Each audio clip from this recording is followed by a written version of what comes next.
থাকবে। এটা দরকার আসেনি? কার কার আছে হাত তুলে দেখাই। আল্লাহ সকলকে কবুল করুন, সকল বলেন আমিন। ফেরেশতা আসবে, কালিমা পড়াইবে। আল্লাহ তাআলা ফেরেশতাদেরকে জানায় দেয়, এই ফেরেশতারা, আমার বান্দাকে যে কালিমা পড়াইতে থাকবা, এর মধ্যে একটা কাজ করবা, এমন ভাবে পড়াইতে থাকবা, কাইলা ইয়ানসা আব্দি, কাইলা ইয়ানসা আব্দি, আমার বান্দা যেন মরণের সময় কালিমা পড়তে ভুলে না যায়। শয়তান আক্রমণ করে কি করবে? সাহায্য করতেছেন কে? জোরে আওয়াজ দিয়ে বলেন কে?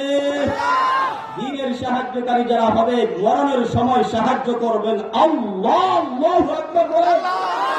ঈমান নিয়ে আপনি কবরে যেতে পারবেন, কালেমা পড়তে পড়তে আপনি কবরে যাবেন। পয়গম্বর বলেন, মান কানা আখিরু কালামিহি লা ইলাহা ইল্লাল্লাহ ফাদাখালাল জান্নাহ, যার সর্বশেষ কথাটা হবে লা ইলাহা ইল্লাল্লাহ, ফেরেশতারা তোমাকে তালকিন দিবে লা ইলাহা ইল্লাল্লাহ, তুমি কালেমা পড়তে পড়তে দুনিয়া থেকে বিদায় হবে। নবী বলেন, যে পড়তে পড়তে কালেমা পড়তে পড়তে দুনিয়া থেকে বিদায় হয়ে গেল, ফাদাখালাল জান্নাহ, কবরে ঢুকানোর সাথে সাথে কবরকে আল্লাহ জান্নাত বানায়া দিবেন। সুবহানাল্লাহ। দুই গাটিতে আল্লাহ দুনিয়াতে সাহায্য করবেন।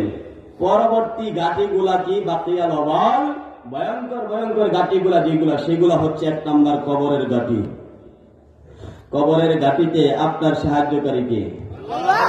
যদি আল্লাহ সাহায্য না করে, আপনার ছেলে করতে পারবে, আপনার আদরের বউ করতে পারবে। হ্যাঁ, কিতা হয়? করতে পারবে না। হ্যাঁ, কবর।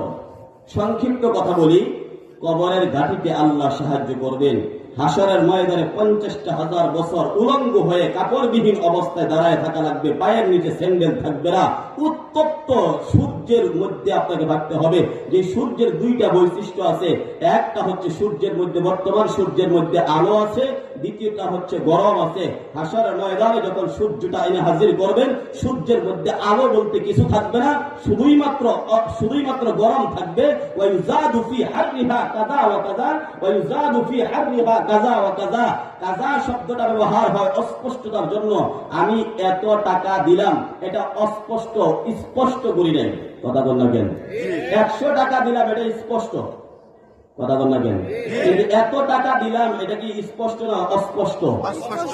ঠিক আল্লাহর পয়গম্বর বলেন, ওই দিন সূর্যের পাওয়ার, সূর্যের গরমটাকে আল্লাহ এত বেশি ঢুকায় দিবেন, যেটা নির্ধারণ করা হয় নাই।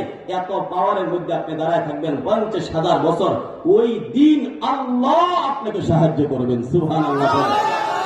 মিজানের ঘাটিতে